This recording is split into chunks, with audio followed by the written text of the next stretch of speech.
አንዳንድ ሰዎች ሊደብራችሁ ይችላል በዚህ ቪዲዮ እውነታው ግን ይሄ ነው።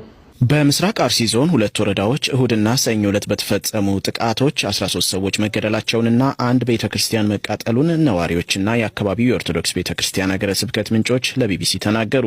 አብዛኛው ግድያ የተፈጸመው በዞኑ አሰኮ ወረዳ ውስጥ መሆኑን እማኞች ገልጸዋል። ቢቢሲ ያነጋገራቸውና በአካባቢው የቤተክርስቲያን አገልጋይ የሆኑ ግለሰብ በጥቃቱ ሚኒሻ የነበረው ወንድማቸው መገደሉን ገልጸው የ101 ዓመት ዕድሜ ያለው ጠለታ ገብርኤል ቤተክርስቲያን ከታቦተ ሕጉ ውጪ ሙሉ በሙሉ እንደወደመ ስለ ጥቃቱ ሲያብራሩ ተናግረዋል። የግለሰቡን ስም ለደህንነታቸው ስንል ያልጠቀስን ሲሆን ድምጻቸውንም ቀይረናል።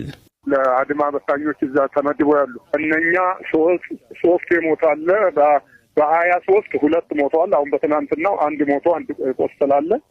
ከሙስሊም ደግሞ የአገር አባት አንድ በተወሳፈኖ ብሎ አሁንም የተገደሉ አሉ።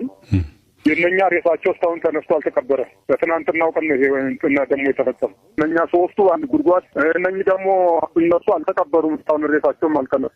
ለምንድን ነው ያልተቀበሩት? በቃ ጦሩ ጠላት አሸነፈና ማንሳትም አልቻልን። እነኛ አሁን ህይወታቸው ያለፈው ትናንት ነው የተገደሉ። ስለዚህ አስክሬን ለማንሳትም እምቢ ይላሉ ማለት ነው እነዚህ አጥቂዎቹ። አዎ እንዴ ሌላብን እኛም ታውን ሸሽተን ወደ ጎረቤት ደብረ ወደ ርቻ ተሻገርን። ያው ማተሻግሩ አንሳች አባት ሀዘን ላይ እንደሆኑ አውቃለሁ። ግን እንደው እነዚህ አጥቂዎች ማን ናቸው? ምንድነው እየሆነ ያለው? እንደው አጥርተው ቢነግሩን እንዴት ደስ ይለናል።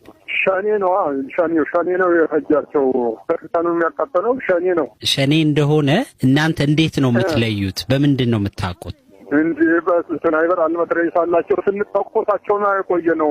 ከቀኑ 6 ሰዓት ድረስ ቅዳሜ ሁለት ግንቦት 23 ከጠዋቱ 11 ሰዓት ተኩስ የተጋጠምን ቀን 6 ሰዓት ሲል እኛ ተሸነፍን ሸሸን። ታጥቀው ነው የመጡት። ምን ያህል ይሆናሉ?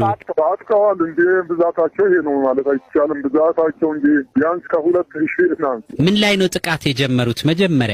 በመጀመሪያ በቤተክርስቲያኑ ጋርና በከተማው ላይ ነው የመጡት። የትኛዋን ቤተክርስቲያን? ጠለታ ቅዱስ ገብርኤል የሚባለው ጠለታ ቅዱስ ገብርኤል። ለምንድን ነው ቤተክርስቲያኗ ላይ ኢላማ ያደረጉት? አይወዱማ። ስለማይወዱ ነው። ቤተክርስቲያን ኦርቶዶክስ ተከታዮችን ነው እየጎዱ ያሉት። ይሄ ነገር የሃይማኖት ነው የብሔር ነው ምንድን ነው? ወይ በፖለቲካ ፍላጎት ነው? ምን ይመስልዎታል በእርሶ ግምገማ? እሱማ የብሔር ጦር እንዲነሳ ነው አካሂዳቸው።